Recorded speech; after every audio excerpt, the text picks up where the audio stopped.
Hello বন্ধুরা, তোমরা সবাই কেমন আছো? তো আমি রোজকের মতো আজকে অনেক বেশি ভালো আছি। তো কথা দিয়েছিলাম যে ডুয়ার্সের আরও অনেক কিছু ঘুরে থাকবো। তো আজকে আমি চলে এসেছি মূর্তি নিতে।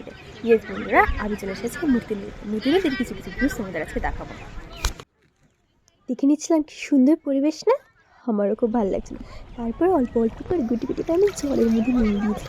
আর কি ঠান্ডা বাবা, আমার এক্সপ্রেশনটা কি শুনে নিয়ে সেখানে অল্প জলের মধ্যে নেমে খুব ভালো লাগছে। ঠান্ডা জলগুলো একদম খুব সুন্দর পরিষ্কার জল, নেমে সুন্দর মতো ফটোশ্যুট করা যাবে এবং এখানে বসে অনেকক্ষণ সময় কাটানো যাবে। খুব ভালো লাগছে।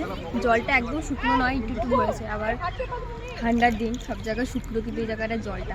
আর ওই সাইডে দেখা গেল ওই সাইডগুলোতে ক্যামেরা ঘোরাতে কি সুন্দর দৃশ্য ফুটে উঠলো না? ঠিক আমার চোখে এমনই লাগছে, খুব সুন্দর।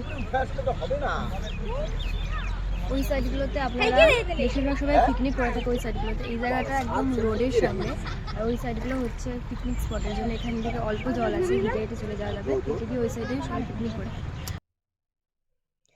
তারপর আমি টুকটুক করে হেঁটে নিজের জন্য ভিডিও ক্লিপস নিচ্ছিলাম আর নিজেকে একটু সুন্দরী নায়িকা মনে করে পোজ দেওয়া স্টার্ট করে দিয়েছিলাম।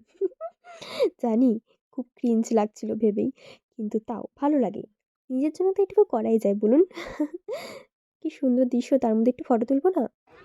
সো বন্ধুরা, এখানে তোমরা সবাই পিকনিকের জন্য দারুণ সেখানে তোমরা এসে পিকনিক করতে পারবে। এখানে যে জায়গাগুলোর মধ্যে মেন হচ্ছে বেশি এখানকার ভিউ অ্যান্ড ভিউয়ের মধ্যে সঙ্গে জল, সাইডে হালকা পাহাড়ও দেখা যাচ্ছে। জাস্ট ভালো লাগে। আমরা অবশ্যই ভিজিট করবো নতুন নদীতে। ইভেন এইখানে তো নিউ ইয়ার আসতে চলেছে, তো নিউ ইয়ারের সময় কিন্তু অনেক ভালো রকম সবাই এখানে পিকনিক স্পটের জন্য বেস্ট জায়গা। কারণ কি ডুয়ার্সের ঠিক মালবাজার থেকে 10 কিলোমিটারের দূরত্বে কিন্তু চালসা পার করে নদী পড়ে যাবে। তো সবাই এখানে আসবেন, ঘুরবেন, মজা করবেন। তারপরে টুরিস্টের ভিড় কিন্তু ভালোই হয়েছে। আজকের থেকে শুরু হয়ে গেছে, এত কিন্তু 8 দিন পড়ে গেছে, মানে সঙ্গে 31 ডিসেম্বর নিউ ইয়ার পড়ে আছে। তো বন্ধুরা, এখন আসছি, দেখাবে পরের ব্লগ।